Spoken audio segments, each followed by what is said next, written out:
There was a woman who was getting married, and as she was planning her ceremony, one thing she did is she had these beautifully made custom wedding invitations designed. So she got this ready, and she decided as a courtesy to show it to her future mother-in-law. So she gave her the card and the invite and what it looked like. And so her mother-in-law didn't like it at all. She took it home. She cut it into pieces. And then she glued those pieces onto a little girl's birthday invitation and then gave it back to the bride-to-be, her future daughter-in-law, and said, "Here, look what I've done." Well, the future bride didn't think it looked all that good and said, I appreciate the effort, but I'm going to go with what I had designed, so thank you. And the mother-in-law said, "No problem. No problem. Just thought, are you kidding me?" No, she didn't reply that way. She did not go, "No problem." She said, the bride said, "It caused World War III. Start of World War III. Here's what the mother-in-law did. She called the other family members and told them that the wedding had been canceled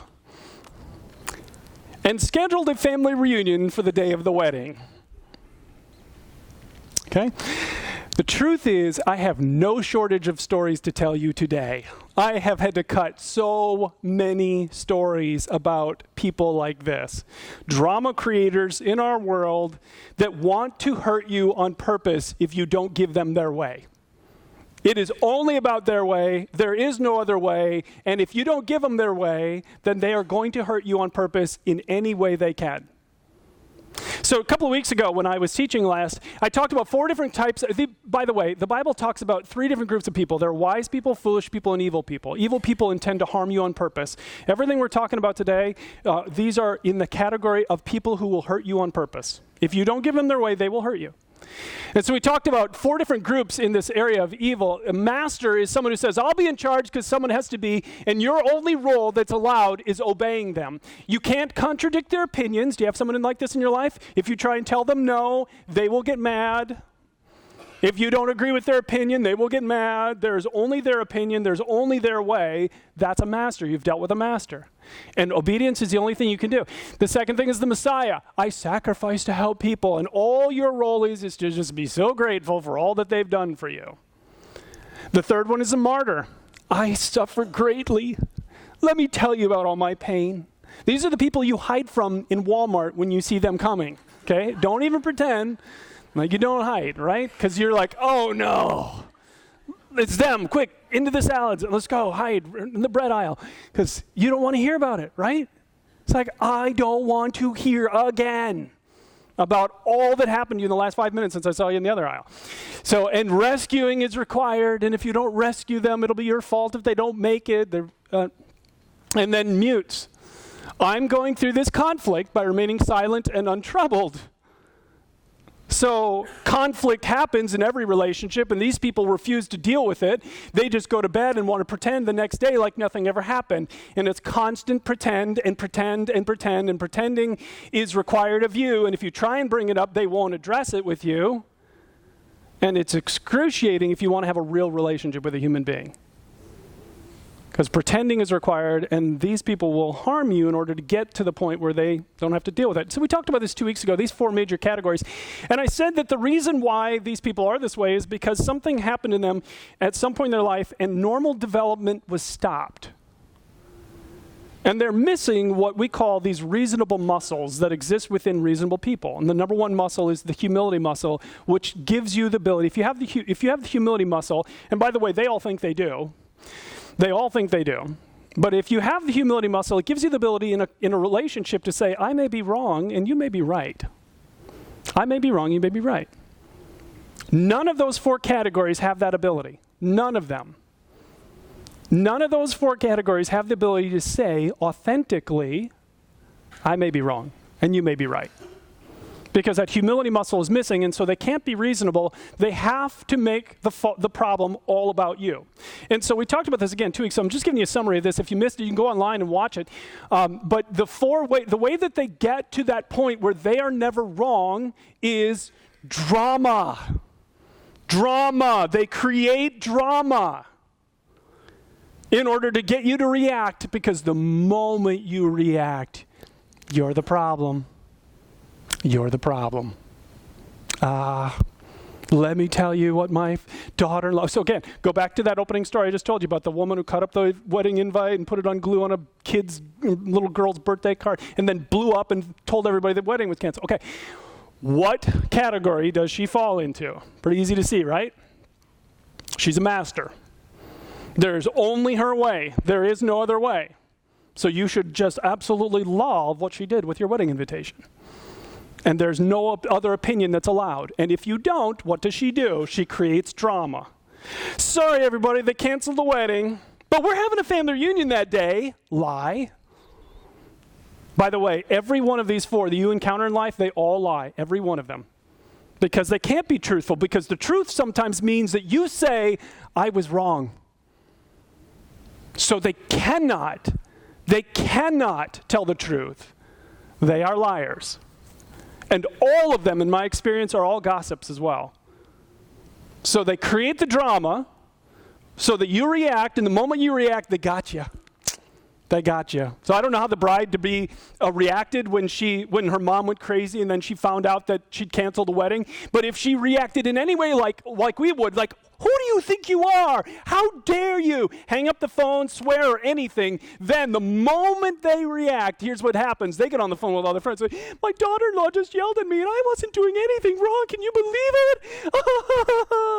it? And so that they get the poor baby that they really want. Because the poor baby is validation to them that they weren't wrong because they can't be wrong. So they all do this. They all do this. It is a non-stop vicious circle with these people. Now, the way you know that you're dealing with them, the number one way that you know you're dealing with them is you feel crazy. You feel crazy. They are exhausting. Being around these people makes you go, oh no. Oh, I don't want to go to another family reunion. I don't want to go out to dinner with your brother ever again. I don't ever want to see this person. They're exhausting. They make you feel absolutely crazy. And what's needed in that moment is, once you identify that this is what you're dealing with, are boundaries. Boundaries are physical, emotional, sexual, or mental limits that we set in relationships that protect us from being controlled, manipulated, abused, or exploited. Because that's what they want to do to you. That's why they're in that evil category. Because they lack the ability to say, I'm wrong. You have to be wrong. So they're going to create drama to make sure that you're wrong. So that the moment you react, they have proof that you're wrong. So they're never wrong. So it's all about drama, which is all about manipulation and control. So let me give an example of what a boundary really looks like. It's simple to understand once you understand this. Let's say that you have a home and your next door neighbor moves in and your neighbor has a big dog. A big dog. And every morning they open the door and they're like, go on out, Fido, do what you want to do. And the dog comes out, runs into your yard and poops in your yard every day, big poops, and digs up your flowers and makes a mess. And you talk to your neighbor because it's like, hey, this isn't your yard. This is mine. I work hard. Look what they did to my flowers. And they're like, well, dogs will be dogs. Can't stop that. And then they try and blame you. Well, if your flower bed wasn't so nice, my dog wouldn't come over, right? So it's never, they're not wrong. They don't own anything. They're not going to clean it up. They're not going to take care of it. And you talk and you talk and you talk and you talk until you realize words don't matter with this person. You need a boundary. And the boundary looks like a fence, right? That's what a boundary is. Now, what the boundary does is it protects your yard from their yard, right? It separates your yard from their yard. And now, poor Fido, every morning, he just looks over the fence. He can't get in anymore. And now you're safe. And that's what a boundary is. A boundary is safety for you. It delineates where their yard ends and mine begins, and it keeps them from getting into my yard. And it keeps me sometimes out of their yard. So this is what that means. My yard are my feelings, my choices, my reactions, my decisions, my future. Their yard are their feelings, their choices, their reactions, and their decisions. Now, here's my question. Whose yard are you responsible for? Right. You are only responsible for your yard. God will not see you in heaven and say, oh my, why didn't you take care of your mom's yard better than that? Why didn't you? Why didn't you help her future go better? Why didn't you make her reactions better? Why didn't you make your dad's decisions better? Why didn't you make your son or daughter's decisions better? Why didn't you? God will never say that. Because who's going to stand in front of, we stand in front of God, we give account for our life, not somebody else's life, right? You cannot control somebody else's decisions. You cannot fix their decisions. You cannot make them do things. And as long as you think you have any say climbing over the fence and fixing their yard, you are going to be miserable. Their yard is their yard. Your yard is your yard. And boundaries are there to protect us from them getting into ours, but also to keep us from getting into theirs, because some of you are making yourself miserable trying to fix people. How's that going for you? They're really turning around any day, right? You got them right there, right where you want them, right? No, of course not. You don't change people. God changes people. Just focus on you. So how do you know if you need boundaries? Well, do some people ever take advantage of you? Ever been taken advantage of? Sometimes have trouble saying no? Do you ever avoid conversations you know you should be having? Ever been motivated by guilt? Wish you could be more assertive? Is there someone right now who's violating your space? Can you say yes to any of these? Some of you are like, I said yes to all of them. All right, well, good day to be here, because this is what we're going to talk about. We've been in this series on conflict for 5 weeks now. We're finishing it off today. We're going to talk about, I want to show you how to protect yourself from unreasonable people. Would you please open up your program? Inside you'll find these notes. Grab your notes, grab a pen. Welcome to those who are watching on YouTube. In the description section below are these notes. You'll want to open them up, follow along. And to those who are watching on our website at penuelchurch.life, thanks for tuning in today. Let's jump right into this. Number one, first thing you got to do is, would you please give yourself permission to say no? Because some of you don't think you can say no. So the very first place we're starting is give yourself permission to say no. Give yourself permission to say no.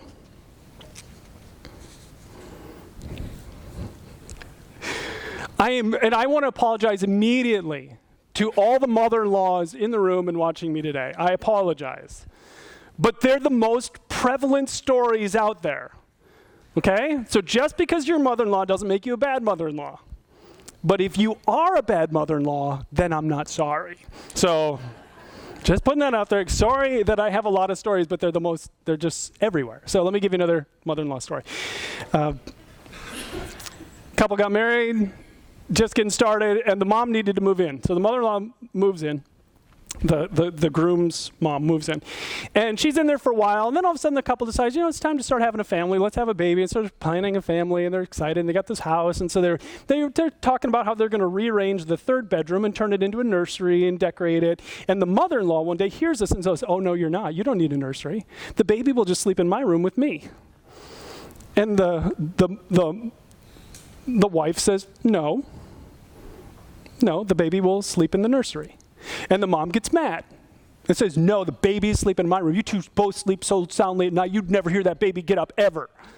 And the wife says, no, unless you plan to breastfeed my child, I will have the child in the room I want it in. And the mom, of course, escalates it, gets more and more mad, and finally says this, I'm okay, fine, then I get to name the baby.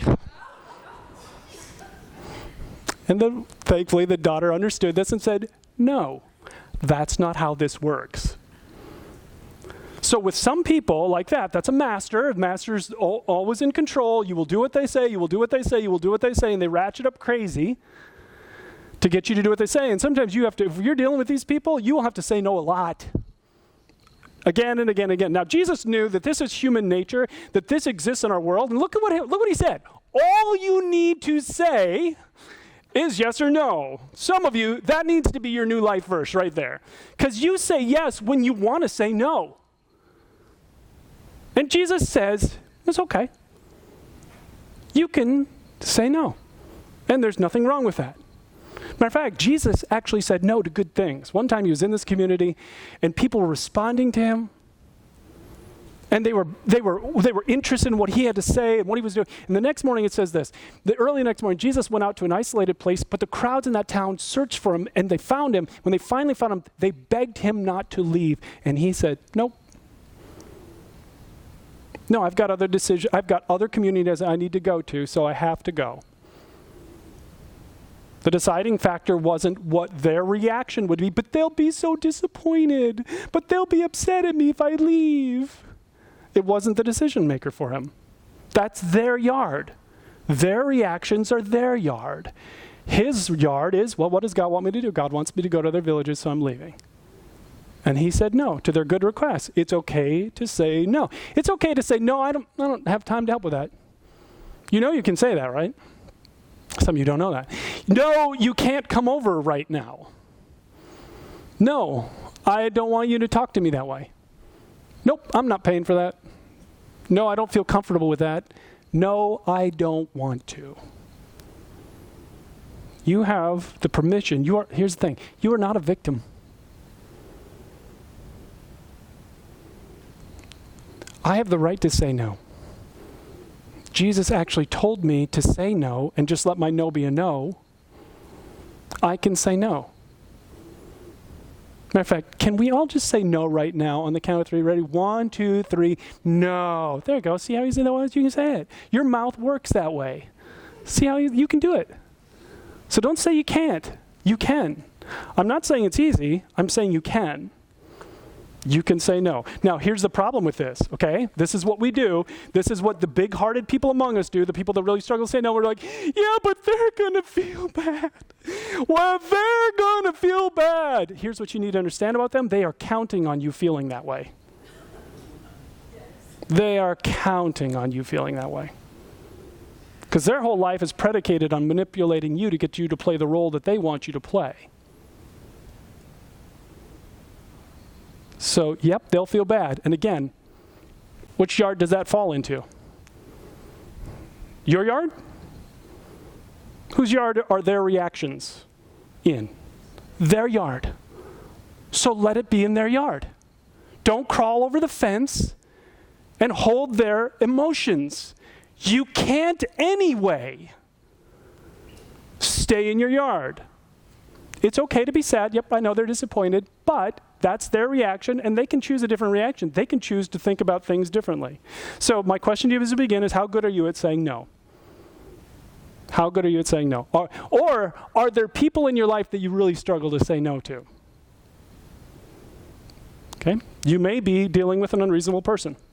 Second thing is plan your words carefully. So now, some of you are like, oh, I got a problem.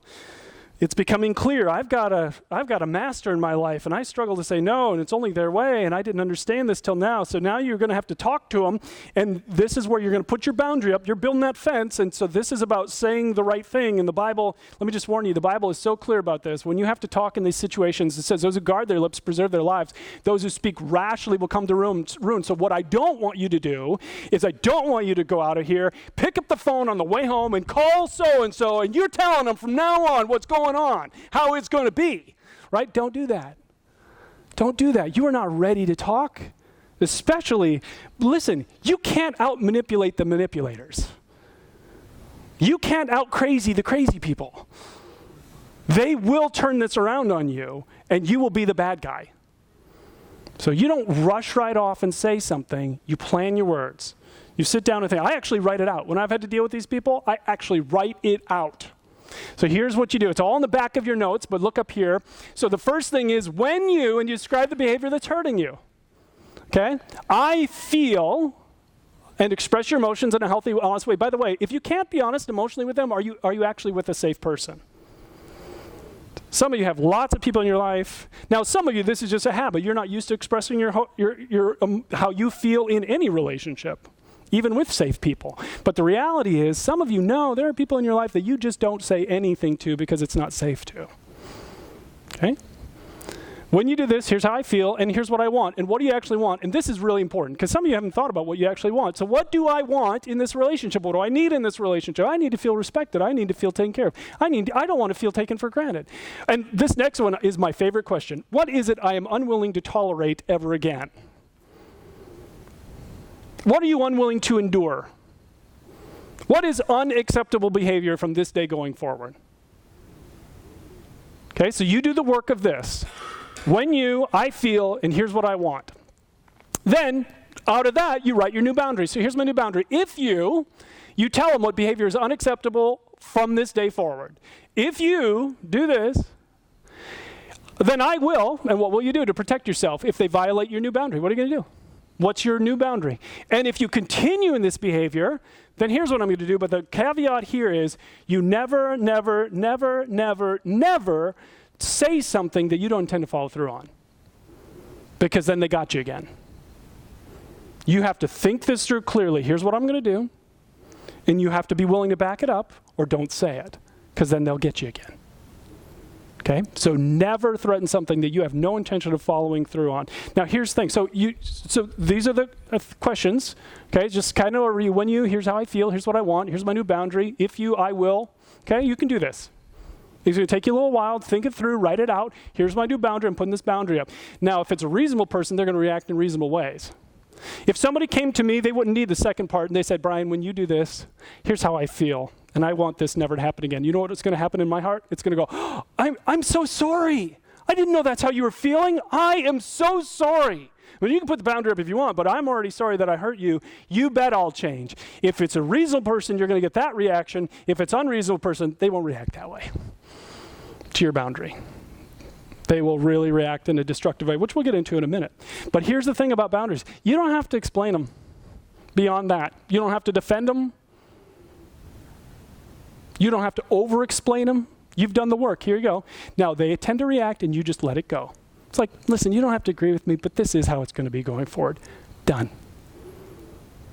Stop talking, and we'll get more into that in a moment.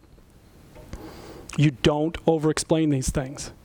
Because what I want you to know today, you got your boundary up, and your boundary is not selfish. Healthy boundaries are never selfish. The Bible is clear. You don't have to let someone keep hurting you. That's not Christian. Well, I'm a Christian, I just got to take their abuse. No, you don't. That's not Christian. The Bible says, don't even set foot on the path of the wicked or walk in the way of the evildoers. Avoid it. If you have your notes and you have your pen, would you circle those two words in the middle here? He says, you don't have to go to family Christmases with them. Avoid it. Avoid it. You don't have to go to the reunions. Avoid it. You don't have to be there. Avoid it. These are people that damage you on purpose. And look what he says. Don't travel. Turn from it and go on your own way, for they cannot rest till they hurt you on purpose, because that's what evil is. They will hurt you on purpose. Your feelings don't matter. You don't matter.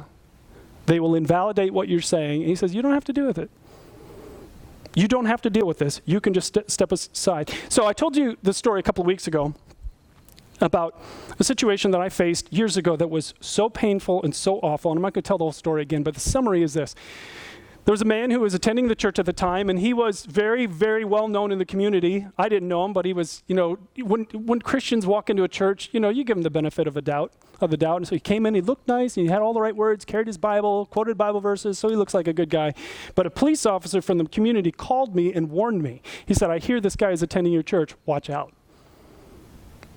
Now, if a cop calls you and warns you about someone, that should set off a red flag. It didn't, because I'm like, well, thanks. Too trusting. Sure enough, he was a master. And the day came where I made a decision he disagreed with. And he came in to meet with me. And he accused me of lying. And every answer I gave him was always, I know that's a lie. And he said it so calmly. I know that's a lie. I know you're lying right now. So I said, well, this is going nowhere. We need to stop it. I'm glad to meet with you, but we need to get some other people in the room. So we'll get the leadership team in here. We can sit down and try it again. And I tried to walk away from it, and he followed me. And he wouldn't stop. And I walked down to my office. He followed me all the way down, saying, why are you lying? Why won't you own this? All the way down. Telling him repeatedly to stop. I'm standing outside my office. I don't know what to do. I finally go inside, shut the door. He goes into my staff member's office next door and continues the conversation with them. Why is he lying? I know he's a liar. Why is he lying? And I can hear this through the walls. I'm like, what do I do? So she starts begging him to stop. So I come out and I'm begging him to stop, and he gets right up in my face and he goes, why are you upset? I'm not upset. And he said it that calm. And I said, because you're hurting me. I'm asking you to stop and you won't stop. The only thing that stopped him was somebody was walking in from the community, and I pointed at this person. I said, here comes someone from the community. You're going to keep doing this in front of them? He took one look at that person about to walk in, walked out the door. Later, when he was confronted about it, he said, I just wanted to hurt you like you'd hurt me and so many others. That's an exact quote. But what he really wanted that day was for me to react in some way. Because the moment I react, push him, swear, anything, he's got me. And he starts his little coalition, a Brian is a bad pastor coalition, to tell everybody about how I swore at him in the hallway. And he was calm. And yeah, he was. Oh, he's leaving out a smidge. Right? They always do. They lie. They spin the story they want you to hear, and then they gossip and they build their little coalition so that and you feel crazy the whole time. Because it's like, that's not what happened. And that's what happens. So I thought many times, what would I do if I was ever faced with a situation like that again? And now I know. Here's my boundary, okay? Because I had to learn this through pain, so I hope this saves you. If you ever have a situation crazy like that, it would be, listen, we're done. This isn't going anywhere. I'll gladly meet with you with anyone you want to. We can bring in some other people that we can both respect and talk again. If he follows me down, I turn to him and say, I've already told you this is over. If you don't stop now, I'm going to walk in and call the police. And now I have a new boundary. Because I don't have to take it. You don't have to take it. You can put the boundary up and be safe. Okay, so plan your words. Give yourself permission to say no. The third thing I'd say to you is this. Build your support network. Oh, this is especially important if these people are close to you. If they're in your family.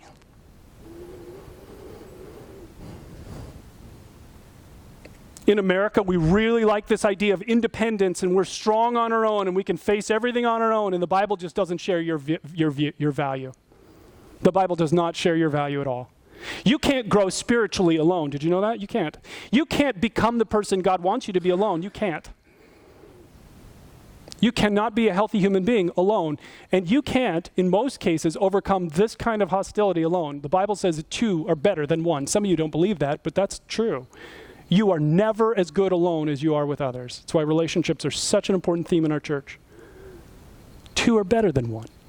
Because they have a good return for their labor. If either of them falls down, that's the key phrase, one can help the other up. Because here's what I'm telling you right now. If the unreasonable person is in your family, it's your mom, it's your dad, it's your son or daughter, it's an aunt or uncle, and you see them all the time. If they're close to you, they're in your family, they're your spouse, you will fall down. They are masters at getting you to play the role that you've played for years. And you will fall down. And the Bible's antidote to that is that you build your support network so that when you fall down, you have someone there who can pick you back up. Because here's the other thing about this that's so confusing. If you were raised in this, or if you were in a marriage where this happened, you will not know what normal actually is. You will not know normal. That's why I told the story a couple weeks ago, too, about my friend who wrote one day. She is a single mom raising a bunch of kids on her own, and one day her mom, so the grandma, came over and said, good news, I'm buying all of you guys an elliptical. We'll have it here in the house, and you can just exercise whenever you want to. Sounds like a nice gift, right? Well, all right, I'll take an elliptical. That's great. So she brings it over, and then 2 weeks later, she comes over with a clipboard. And she said, here's the clipboard. All of you have to fill this out every day, telling me how much time you've spent on my elliptical that I just gave you every day. And I'll come and check it on Thursday night. Thursday night was the night when the mom had to work, and so she was gone. So the grandma was going to come in the house when nobody was there, check the clipboard to make sure all of them, including the young children, had been using the elliptical every day that she gave them. And my friend said, is this reasonable? All of us are going, are you kidding me? Are you kidding me? And if you're not going, are you kidding me? Counselors are available for you. Because if you think in any way that's reasonable, that should be a giant red flag going off in your head that you have a problem. Because that's crazy. That's her crawling over the fence into their yard saying, and now you will do this. You will do this. And there's no option. I'd be like, here's your clipboard back. And you can take that too if you want. Because there's no way I'm doing this. But the problem is my friend didn't know that. Because if you're raised in it or you live in it a long time, you endure it in high school, you endure it in a marriage, you endure it in a family, you don't know what normal is. But do you know who does know what normal is? People who haven't lived in it. That's why people are so important, is because so many times they help you realize you're not crazy. That's the value of a great counselor. I've been seeing a counselor now for over 4 months. Can't tell you how many aha moments I've had sitting in the room where I'm telling a story and they're like, what? That happened? It's like, oh, that's not normal, is it? Because you don't know what normal is. You only know what you've experienced. You only know what you've experienced, and that's why two are better than one. God knows what he's talking about when he says two are better than one. We need other people in our lives to break free from this. So my first recommendation is go see a counselor. If you've got one of these difficult people, especially people in your life, especially if it's a master, especially if it's a close family member, go work with a counselor and get out of that. But if you don't want to go see a counselor, it's fine. Then you can do it with other people. So here's how you do it. You sit down with your friends, and preferably if they don't know the other person, that's the best, because you don't want it to be gossipy. And you say, here's what I'm dealing with, and you explain the story to them. And then you say, here are some boundaries I'm going to be setting with them. And you have to have done this first, okay? If you haven't done this, then it's just gossip. Don't even think about talking to your friends till you've done this. Okay? I've laid it out. Here's what happens. Here's how I feel. Here's what I want. So here's my new boundary with mom or dad, my son or daughter. This is it, my new thing. From now on, if you do this, I'm going to do this.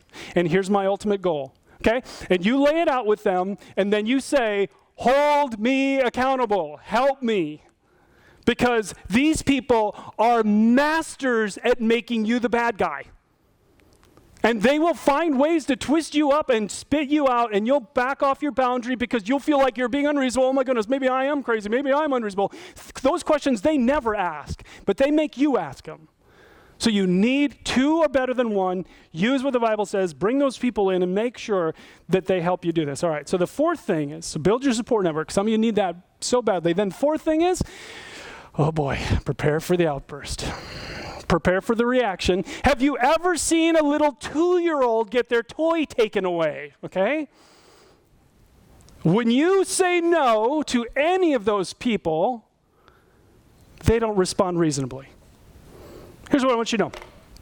If you're dealing with a reasonable person, by the way, you'll find out the first time you say no to them, if they're reasonable. If you're dealing with a reasonable person, you make a reasonable request, they will respond reasonably, right? That makes sense? A reasonable person gives you a reasonable response to a reasonable request. If you're dealing with an unreasonable person and you make a reasonable request, they respond unreasonably. That's what they do. Because they can't respond reasonably, because they can't ever be wrong, because it can't be their fault. It has to be your fault. So prepare for their reaction. If they're a martyr, they're going to cry. Or they're going to just shut up and stop talking to you, and they may not talk to you for days or weeks or longer. Because how dare you accuse them of doing something wrong? They're going to blame you. They're going to tell you how much pain they're in, and then it's all your fault. If they don't make it, sometimes these people threaten to hurt themselves. Sometimes they even do hurt themselves. They punch themselves, they pull their hair, they cut themselves, they do violence to themselves. And you need to know right now what you're looking at in that moment is manipulation. They ratchet up the crazy because they can't be wrong, you have to be wrong, and it's all about manipulating you back to the role they need you to play, where you're like, oh, I'm sorry I asked for that, I'm sorry I asked for that. If they're a master, watch out for their anger. They may start to gossip more, they tell more lies, they blame you, they can attack you, they may try to intimidate you, they may swear, shout. If they are, there are degrees in this. Obviously, some people are only slightly masters and some are really masterful masters. You're in danger. These are the ones that kill their girlfriend because they have to control every aspect of their life, and the moment the girlfriend stands up for herself, they are losing control and they kill them. So watch out for their anger, understand what it is. It's pure manipulation. They're trying to get you back in control. The mute, these are insidious. When caught, and you put this boundary up, they say all the right words. They apologize. They tell you how sorry they are. They say all the right words, and do they ever change? And what are they doing with that? They just set the hook right back in her mouth, because it's like, oh, they said they're sorry. They're changing this time. This time they're changing. and they pull us right back in. But they don't ever change. And it's pure manipulation, and you have every right in that moment to say, I'm glad you said the words, but your words don't mean anything until you actually change. It's just words to me. That's so mean. We could never say anything like that. Listen, these people are masters in manipulation and control. They know exactly how to push every button inside of you. And so if you start growing a backbone, standing up for yourself, then they will ratchet up crazy to get you back under control. And the key to this is this: stop talking to these people. Would you please stop talking to them? Some of you are making yourself crazy because you think that you are going to talk an unreasonable person out of unreasonableness into reason. Do you know what the Bible says about that? Do not answer a fool by his foolish ways, or you'll be like him. You know what? You know what he's saying? You will feel crazy trying to talk a crazy person out of craziness. Because you're only feeling crazy when you're with them, and they live in crazy land all the time. So you can't begin to live and think crazy enough to deal with this. So the Bible actually says, stop talking. You've put your boundary up. You don't have to explain it any more than that. You don't have to defend it. You don't have to listen to their crazy. Done. Stop talking. Stop thinking you're going to talk a crazy person out of their craziness, because you will never do it. One of my favorite stories on this I learned years ago. There was a guy who went into a business partner. Let's say his name was Joe. So Joe wanted to start a business. He got this business partner. They put in together. And so Joe was reasonable. His partner was not. And the way that his partner would react was this way. So Joe would be at his desk, he'd be working, and the crazy partner would come in and he would just create drama all the time. So he'd come in and he'd pound on Joe's desk. He's like, how could you buy those staples without telling me? This is the worst thing ever. How could... And eventually he would push Joe's buttons and Joe would react and he would stand up. Don't you ever come in here and say this to me. And the crazy guy would go, see, I can't even talk to you. And he'd turn and walk out and he'd tell everybody about the crazy Joe in there. Would he tell anyone what he did? Oh, we're just going to leave that out. They all lie. They all lie. They all lie. Withholding the truth is a lie. They lie to manipulate, to get you in control. And so then that guy, Joe, learned this tactic. He understood what was happening. He changed his whole tactics. He couldn't buy the business partner out. He had to live with crazy. So he learned to just do this. I'm not talking to him. So the crazy guy would come in and stomp, pound on the desk and swearing at him, and Joe would just look at him and then wait for a pause and the guy's attack. And he'd go, that sounds bad. He'd look down and just keep right back to work. And all of a sudden, crazy has nowhere to go because he's not getting the reaction that he wants. If you don't react, you win. Because they can't go anywhere with it. And you're not playing the role anymore. Stop talking to them. Now, I'm warning you. If you're really, really reasonable, this is so hard. Because you just think everyone's reasonable like you. And everyone can be talked to. And everyone we can make everything better. We just need to talk more. And if we talk more, everything will be better. Have you learned yet that God knows what he's talking about? Have you gotten to the point where you realize there are some people you need to stop talking to? Obey God. Stop talking. Because you are not going to talk crazy out of crazy people. You are not going to do it. The only thing you can do is stop talking and then deliver the consequences that you told them you were going to give them. If you do this, we're going to walk out of Christmas this year. We're going to get up and walk out. Not staying. We're not staying. If you do this, I'm going to hang up the phone. You do this ever again to me, I'm hanging up the phone right on the spot. You tell them what your boundary is. Here's how I feel. Here's what you do. Here's how I feel. Here's what I want going forward. So here's my new boundary. If you do this, I'm going to do this. And then you deliver the consequences. And this is so hard for those of you who have big hearts. You're like, but it's my mom. It's my son. I can't do that to her. I've got to fix her. Right, you're going to crawl over the fence into their yard and you're fixing mom. Right? Can you do that? Do you hear how crazy that sounds? You can't fix them. You can't change them. You can't control them. You just let them have their own life, put the boundary up and stay in your yard. You stay in your yard. The fact is, the only thing that really so many times, the only thing you can do is just move on. Matter of fact, there's a great story in the Bible. Jesus and his disciples were traveling down to Jerusalem to celebrate the Passover. And while they were going down, they came to this Samaritan village. And it says, Jesus sent his disciples into the village. He said a couple of messengers, go ahead, find a place for us to stay tonight so we can celebrate on our way to the Passover. So they go into the Samaritan village, and Samaritans and Jews hated each other. And so when they found out that Jesus and his disciples were going to Jerusalem to celebrate the Jewish Passover, they're like, nope, sorry, no rooms here.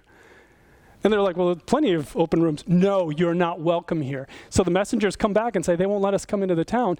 And one of Jesus' hot-headed disciples goes, oh, Jesus, call down fire. Let's burn them. Burn them up. How dare they do this? And Jesus rebukes the guy and then just says, no, let's just go to another village. Move on. Move on. The Bible talks about not putting pearls in front of swine. It's not that we all own pigs. It's that there are some things you just don't give to that person anymore, like your heart or your feelings or your emotions or your time, things that are really valuable to you. You keep those back. You give them to people that will appreciate that. Just move on. Jesus trained his disciples. Matter of fact, one time he sent them out 2 by 2. Do you know this story? Sent them out 2 by 2, and he said, when you go into a village, if they welcome you, fine. If they don't, just shake the dust off your sandals and go to another village. You don't have to stand there and make them like you and make them listen and make them. You can't anyway. Jesus said, just move on. Stop trying to make crazy like you. Stop trying to make crazy be reasonable. You can't do it. Just move on. And the reality is this, we know that consequences are the key determiner for future behavior, not what you say. Not what you say. Consequences. If you have any shot of seeing this person become reasonable, it's only going to be, you won't talk them out of it, you will only put up the boundary, and they will suffer enough where they have to change in order to get back into your life. It's the only shot you got. That's it. You protect yourself, you put up a boundary, and that gives them a shot to change. So, oh man. There was one more mother-in-law. Sorry, I apologize. Not really. So they're crazy. So there's a lot of them that are crazy. So there was a couple that was getting married, and the husband was a complete introvert. You know the type? Absolutely terrified. You know how many times I've done weddings and the husband looks like he's about to pass out in front? I did a wedding recently. I thought I was going to have to catch the groom. So scared, so nervous. And so their compromise was they rented a small chapel that could only seat 70 people. And the husband was like, okay, I can handle that. I can stand up in front and say I do in front of 70 people, not 700 people. So they said, all right, let everybody make your list. And so the bride's family made their list, 15 people they wanted to invite. The bride and groom made their list together. And then the mother-in-law, the groom's mom, didn't make her list. Finally, the day came when it was time to send the invitations. Like, give us your list or nobody gets invited. She gives them a list with 120 names on it in a place that seats 70. So they take this list and it's like, okay, fine. So they start crossing off. First thing that goes, every person they've never met. All of them get crossed off, but then there's a name on there. Well, it was a high school chemistry teacher from the community, and this high school teacher had tortured the bride in school so badly that she'd gotten permission from her school counselor to switch to a different chemistry class because she couldn't stand what was going on in that class. And so the bride looks at this lady's name's on the list, and she goes, oh no, not coming to my wedding. Scribbles it off. So they get it down to just a few people so they can accommodate it in a room that only seats 70. They give it back to the mother-in-law, and the mother-in-law goes, oh, you're right. Thanks for pointing out these changes. This makes a lot of sense to me. You know, it's your special day, so I'll accommodate anything you want. Yeah. She went nuts, especially when she saw that the high school chemistry teacher had been cut. The bride said she flipped out. She went on and on about this being her list and she can invite anyone she wants to the wedding. And the bride was great. She said, I firmly told her, no, I'm not having that woman at my wedding. That's all you do, right? You don't react to it. You just say, no. And she said, since I was sending the invitations, I knew I wasn't sending one to her. So she's like, no. And the mom, of course, went crazier. And then she started swearing at them. And so the bride said, I'm done now. Stood up, walked out. That's exactly what you do. And then, of course, the mom did not become reasonable. She turned to her son and begged him to break off the engagement, cancel the wedding. This is what they're like. This is what unreasonable people are like. Unreasonable people are this way. Begged her son not to marry him. He stood up for me, she said. Finally, when she wouldn't stop, he said to her, listen, you bring this up one more time, you will watch the wedding with that chemistry teacher on video because you will not be there. And then he walked out. That's a man right there. That's a man, right? There you go. That's what you do. No. No means no. Take your crazy down. Now, some of you can anticipate what she was going to be like at the wedding, right? She's probably going to wear a wedding dress. She's probably going to come in white, or she's probably going to, cry the whole time. And you set another boundary, right? The new boundary is, you try and mess up our day, you won't see us at any family get-together for the next 3 years. You step out of line one time on our wedding day and you make it all about you, you won't see us and you won't get this. So you put a new boundary up because that's what they'll do, right? You know it. You put the boundaries up and then you enforce them. Oh boy. All right. How about that for a message? All right. Now, I know that if you're just exploring your faith as you came here today or you're watching, you're like, man, this doesn't sound very kind, right? It means like we're Christians. We should just take it. No, you don't have to. Put the fence up. It's okay to have a fence. But here's the catch. This is the Christian part, okay? Regardless of what they choose, you still follow Jesus. Regardless of what they choose. They lie about you, you don't lie about them. They gossip about you, you don't get to gossip about them. And that hurts like crazy. I'm telling you right now. I had this situation once where this person trashed my reputation, and I've got the goods on this person. In their own hand, they wrote all that they'd done. I still possess it to this day. You know how many times I wanted to go on Iowa County Confessions and release this thing? It's like, all of you people who've believed every lie that this person has told you, here's the truth. And not once has Iowa County Confessions seen that letter. Not once. I got it. You know why? Because I follow Jesus. Regardless of what they do. Regardless of what they do, you still respond with kindness and love. You just respond from behind your big, big fence. Okay? We still act like Jesus regardless of what they do. That's the Christian part.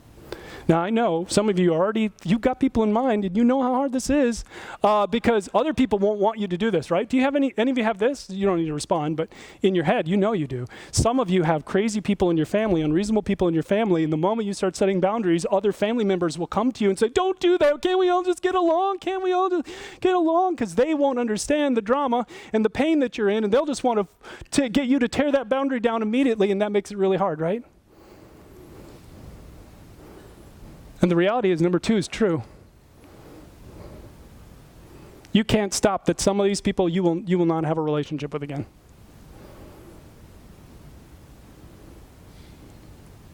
And that's really, really painful. And some of you are scared to say no to somebody who's dangerous in your life because you know how they're going to react, or you feel guilty. Some of you just feel so guilty about even saying no ever. And you need to, by the way, for those of you who are in that spot, they have manipulated you into the point where your guilt is something that motivates you, not your love. The motivating force in our life is supposed to be love, not guilt. So you need to, if you've lived in an environment where guilt is your motivator, you need to view guilt as a sign that you're doing the right thing. You need to reshape the guilt in your mind. Oh, this is a sign that I'm on the step to do the right thing with this person. You need to reshape how you look at the guilt the moment it comes in. It's like, oh yeah, I'm not going to be motivated by guilt. This is a sign I'm doing something right. I need to keep going down this path. And sometimes, you want to just help them, but look at this last sentence. You will never help an unreasonable person by enabling their awful behavior. Do you understand this? If you're telling me that you care about them and you want to help them, then you stop enabling them. Otherwise, it's not help. If you're doing this the first time, if you're struggling to hold your boundaries with someone, it's so hard. Talk to a counselor, get some friends, do the work that I've just talked about. You can learn this. In my lifetime, I've gotten free from so many unreasonable people. So many. They do not get to damage me anymore. And I'm not saying this was easy. there has been tremendous loss. So I am not standing here telling you to do something that I've not been willing to do myself. There's a lot of pain in this, but it's the right thing to do. Build the walls, take the step. Now, if you're just exploring your faith with us, you need to understand this sentence: God sets boundaries. Did you know that? Our God of pure love says there's a boundary. To be with him, you have to be like him. You have to be a being of pure love, because he is purely love. That's a boundary. It's a boundary none of us can get through because we are not perfectly loving. You think I've been perfectly loving in everything I've ever said in my life? Everything I've ever done? Not even close. Not even close to close. There's a boundary between us and God. God sent his son Jesus to tear that boundary down, so you and I can be forgiven and in a new relationship with him. Let me have you bow your heads as we finish today. Maybe the next step for you spiritually is to let Jesus Christ tear that boundary down that exists between you and the Father. If you want that, you can just say something like this in your heart to him. Say, Jesus, I'm turning to you today. I've heard that you died to pay for what I've done that's wrong, so please forgive me. I'm calling out to you today. Please forgive me for what I've done. Come make your home inside of me. In Jesus' name, amen. Now, as we finish today, would you all grab your little connection card on your way out? Just take a moment and fill this out. Even if you're a regular tender, just put your name down. But some of you just prayed and you asked Jesus for that gift of forgiveness. Just check that box. Let us know what you've done. Or if you've renewed your commitment to him today, just let us know about that. If you want some counselor's information that can help you with this, you can just write counselor on there. And we can get you some counselor information so you can talk to somebody who can help you disentangle from this. Thanks so much for coming, and we hope to see you again next week.